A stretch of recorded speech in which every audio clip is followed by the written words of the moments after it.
Hello YouTube के वासी, क्या हाल चाल है आप सभी का। आपके सब बढ़िया एंड आगे भी सब बढ़िया रहे।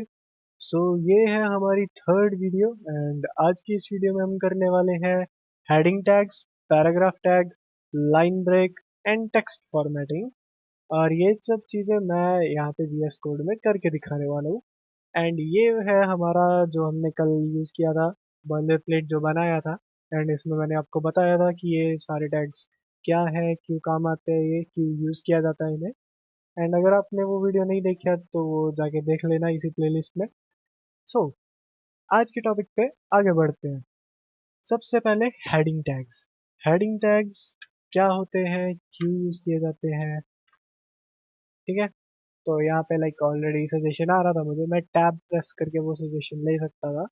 लाइक मैं ना लेके दिखाता हूँ, रुको। टैब प्रेस किया, ये पूरा सजेशन आ गया। अभी के लिए सिर्फ हेडिंग टैग का करता हूँ।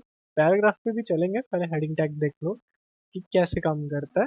हेडिंग टैग में सिर्फ H1 नहीं होता, बहुत सारी चीज़ें होती है। जैसे ये है H1 का जो बोल्ड है काफ़ी। एंड अभी अगर मैं H2 का टैग यूज़ करूँ एंड इसके अंदर भी सेम ही कंटेंट लिख दूँ, लेट्स जस्ट कॉपी इट, नीचे आओ एंड इसके अंदर पेस्ट कर दो, तो आपके सामने डिफरेंस है। ऊपर वाला H1 का है, नीचे वाला H2 का है। और ऐसे ही करते करते हमारे पास H6 तक चलती है ये चीजें। H6 देखो कितना छोटा हो गया। इसके आगे इसलिए नहीं है क्योंकि भाई वो इसके आगे दिखेगा ही नहीं, इसलिए सिर्फ H6 तक है। लाइक मैं ना पूरा बना ही देता हूँ, क्यों आलस कर रहा हूँ मैं। H3 का हो गया, H4 का हो गया एंड H5 का भी हो गया। सो ये है हमारे हेडिंग टैग्स। ये सारे यूज क्यों होते हैं, ये होते हैं हमारी हेडिंग्स में यूज। जैसे मान लो कि मुझे इस पूरे वेब पेज पे एक मेन हेडिंग देनी है जो कि मोस्ट प्रोबेबली मेरी साइट का नेम होगा। जस्ट लाइक सपोज करके चलते हैं कि मैं चाहता हूँ कि जो मेरे साइट का नेम है वो सबसे बड़ा रहे एंड वो मुझे शो करना है एक्चुअली बॉडी में, डिस्प्ले करना है, ना कि मुझे टाइटल में रखना है। सिर्फ टाइटल में नहीं, मुझे यहाँ पे भी रखना है। तो मैं H1 यूज किया एंड मैं उसके नीचे दोबारा H1 यूज कर सकता हूँ, लेकिन फिर वो SEO के लिए अच्छा नहीं होता। अभी SEO किस बला का नाम है? SEO होता है search engine optimisation. And search engine optimisation पे ही डिपेंड करता है कि हमारी वेबसाइट कितनी रैंक करेगी सर्च इंजन पे। ज्यादातर तो हम लोग गूगल यूज कर रहे होते हैं, तो मैं गूगल भी बोलूँ तब भी सर्च इंजन मान के चलना होगा। ओके, ये सर्च इंजन में सिर्फ गूगल नहीं आता, हमारे और भी काफी सारे सर्च इंजन हैं। एंड काफी सारे ऐसे भी होंगे जिनको मैंने खुद नहीं यूज किया कभी, जिनके बारे में सुना भी नहीं मैंने। So moving to our topic, H1 हमने एक बार यूज कर लिया, इसलिए दोबारा H2 नहीं यूज करते हैं, क्योंकि भाई दूसरी वाली जो है वो मेन हमारा नहीं है हेडिंग। H2 हम फिर यूज कर लेंगे, लाइक अगर सेक्शन में यूज करना हुआ, एक सेक्शन खत्म हुआ फिर दूसरे सेक्शन की स्टार्टिंग में हम दोबारा यूज कर सकते हैं। लेकिन उसी सेक्शन में हमें दोबारा से हेडिंग चाहिए तो हम H3 यूज करेंगे। समझे थोड़ा। लाइक मान लो कि कैसे बताऊँ, एक बॉक्स इमेजिन कर लो ना इसके आसपास, कि लाइक ये पूरा एक बॉक्स के अंदर है। इस पूरे बॉक्स का अगर मुझे हेडिंग देना है तो मैंने H1 यूज कर लिया, लेकिन उसके अंदर जो छोटा बॉक्स है उसका हेडिंग देना है तो मैं H2 यूज कर लिया। अभी उसके अंदर भी एक बॉक्स है जिसका हेडिंग देना है तो मैं H3 यूज करूंगा। ऐसे है ताकि लाइक पता चलता रहे, एक हायरार्की क्रिएट हो जाए, लेवल्स टाइप जैसे क्रिएट हो जाए, कि इस फ्लो चार्ट काइंड ऑफ बन जाएगा ना, कि पहले ये है, उसके बाद ये वाला है, उसके बाद नीचे वाला है। क्योंकि सेम तरह के हेडिंग हमने यूज कर दिए तो फिर वो फ्लो चार्ट में नहीं आएगा, वो उसके काइंड ऑफ कंपैरिजन में चला गया। नॉट एग्जैक्टली कंपैरिजन, बस समझाने के लिए बता रहा हूँ कि क्यों हम बार बार H1 नहीं यूज करते, H2 ज्यादा हम यूज करते हैं। H1 मोस्टली एक या सिर्फ दो बार यूज होगा पूरे उस पे जो कि मेन हेडिंग में रहेगा। H2 हमारा बार बार यूज हो जाएगा अलग अलग सेक्शंस के लिए। एंड H3 उन सेक्शंस के अंदर अगर हमें हेडिंग चाहिए होगी तो यूज होगा। एंड इसके बाद फिर हम चलते हैं पैराग्राफ के ऊपर। ये तो था हमारा हेडिंग के लिए। अभी अगर मुझे कंटेंट टाइप करना है बहुत सारा, तो वो कैसे होगा? वो मेरा पैराग्राफ टैग में जाएगा। एंड मैं यहाँ पे लिखता हूँ लॉरेम 50। लॉरेम 50 क्या है? लॉरेम 50 एक ऐसा काइंड ऑफ लाइफ हैक है जिससे मुझे रैंडम कंटेंट मिल जाता है, जिसको मैं यहाँ पे डेमोन्स्ट्रेट कर सकता हूँ, डेमो के लिए यूज कर सकता हूँ, दिखाने के लिए, काम दिखाने के लिए। जैसे मैंने यहाँ पे मान लो कुछ भी टाइप कर दिया, कुछ भी पूरा पैराग्राफ मैंने टाइप कर दिया, कुछ भी लिखा है इसमें, वो चीज यहाँ पे डिस्प्ले होगी। ये पूरा मेरा पैराग्राफ टैग के अंदर है। देख रहे हो, ये अलग दिख रहा है। ये H6 भी इससे ज्यादा बोल्ड है। इससे ज्यादा, इससे छोटा जरूर है H6, लेकिन इससे ज्यादा बोल्ड है वो। सामने दिख रहा है, राइट? सो ये तो हो गया हमारा पैराग्राफ टैग। हेडिंग टैग हमने देख लिया, पैराग्राफ टैग हमने देख लिया। अब देखते हैं B R tag. B R क्या है? बी आर है हमारा लाइन ब्रेक। अभी मान लो कि मुझे ये वाली लाइन ऑडिट वाली लाइन मुझे नीचे चाहिए, या तो मैं इसके लिए दूसरा पैराग्राफ क्रिएट करूं, जो कि मुझे नहीं करना है। तो मैं क्या कर सकता हूँ? तो मैं यूज करूंगा लाइन ब्रेक। अभी ऑडिट कहाँ है मेरा? यहाँ पे है। तो मैं यहाँ पे एक बी आर टैग लगा दूंगा। ये देखो, ये सारा अभी भी एक ही लाइन में है। देख रहे हो ना, 15th लाइन में है। ये जूम किया हुआ है इसलिए ऐसा दिख रहा है। 15th लाइन में ही है ये सारा।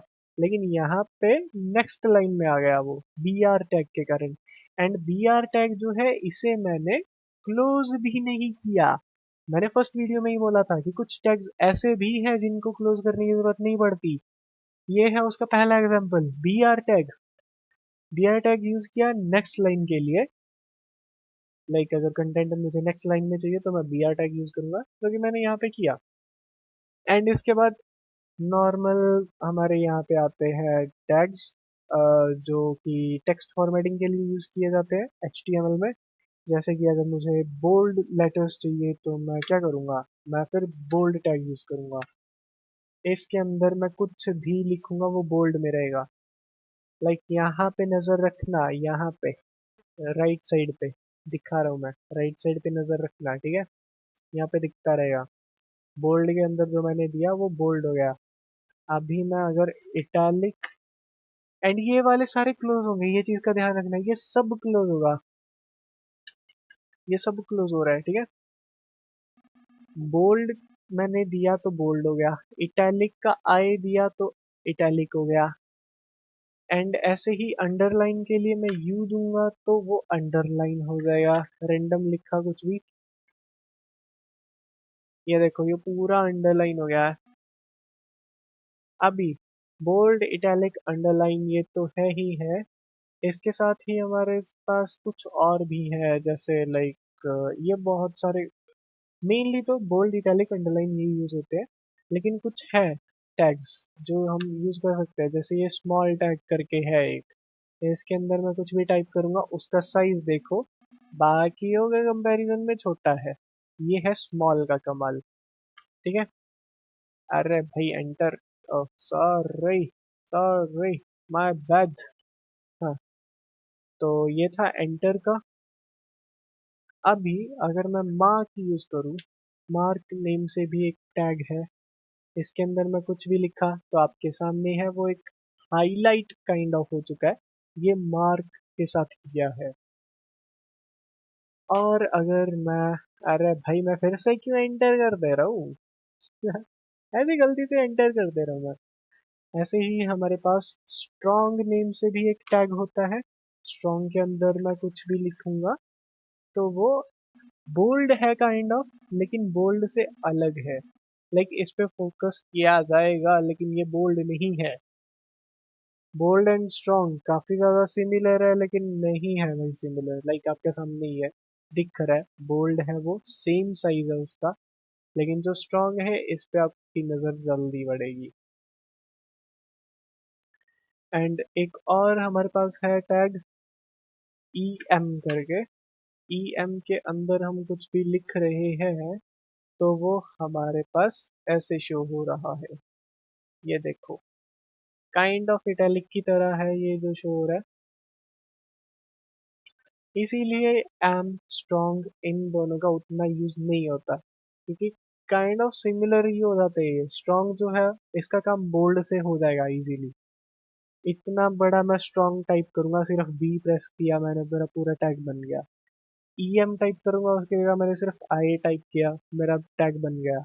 एंड लाइक काम लगभग सिमिलर ही है दोनों का, लगभग क्या देखने में तो एग्जैक्ट सेम लग रहा है। इसलिए स्ट्रॉन्ग एंड एम को उतना यूज नहीं किया जाता। लाइक मैं पर्सनली तो नहीं करता हूँ। अभी मुझे नहीं पता कि बाकी लोग कितना यूज करते हैं, मैं तो नहीं करता हूँ। सो या आज हमने क्या क्या देखा, हमने देखे हेडिंग टैग्स H1 से लेके H6 तक होते हैं एंड वो ऐसे दिखते हैं। एंड क्यों ये यूज नहीं किया जाता है एक हेडिंग टैग को बार बार H1 को, स्पेशली SEO रीजंस के कारण, ताकि हमारी साइट अच्छे से रैंक कर पाए, वेब ब्राउजर कंफ्यूज ना हो कि मेन हेडिंग क्या है एंड उसके अंदर की सब हेडिंग क्या है, उसमें कंफ्यूज ना हो हमारा ब्राउजर। इसलिए हम H1 बहुत कम यूज करते हैं मेन हेडिंग के लिए सिर्फ। उसके अंदर हेडिंग देनी है तो H2, उसके अंदर तो H3। और फिर हम पैराग्राफ के लिए P यूज करते हैं, जिसको ओपन एंड क्लोज भी किया जाता है, H1 को भी किया जाता है। सिर्फ BR टैग अभी तक मैंने बताया है जिसका क्लोजिंग टैग नहीं है। मैंने जो बताया उनमें से बोल रहा हूँ मैं। और हमने फिर किया bold, italic, underline, small, mark, strong, em. And बाकी टैग्स तो मैं ऑलरेडी बता के बैठा हूँ, बॉडी एंड हेड वाले। एंड इनकी यूजेस भी मैंने बताए हुए हैं। सो या आज की वीडियो के लिए इतना ही। यहाँ पे आप दोबारा देख सकते हो, लाइक दोबारा रिवाइंड करके देख लो वीडियो अगर नहीं समझ आया हो। अगर उसके बाद भी नहीं समझ आता है तो कमेंट सेक्शन में क्वेश्चन करके पूछ सकते हो, easy. Don't worry about that, मैं रिप्लाई कर दूंगा भाई। नहीं समझ आ रहा मैं बता दूंगा, कोई टेंशन नहीं है। सो या आज की वीडियो में इतना ही। अभी मिलते हैं नेक्स्ट वीडियो में। एंड अगर आपने पहले की वीडियोस नहीं देखी, आपको टैग्स वगैरह समझनी है, वेब की वर्किंग समझनी है, तो फर्स्ट वीडियो जाके देख सकते हो। एंड अगर आपको मेटा टैग्स वगैरह समझना है कि मेटा टैग्स में क्या है, ये V4 क्या है, UTF-8 क्या है, lang en क्यों लगाया हुआ है HTML के साथ, एंड ये डॉक टाइप HTML क्यों लिखा हुआ है, ये सब मैंने बताया हुआ है सेकंड वीडियो में। मतलब बेसिक स्ट्रक्चर मैंने सेकंड वीडियो में बताया था। अभी थर्ड वीडियो में मैंने आपके साथ heading tags, paragraph and text formatting के टैग्स शेयर किए हैं। सो मिलता हूँ आप सबको नेक्स्ट वीडियो में, तब तक के लिए टेक केयर, बाय बाय।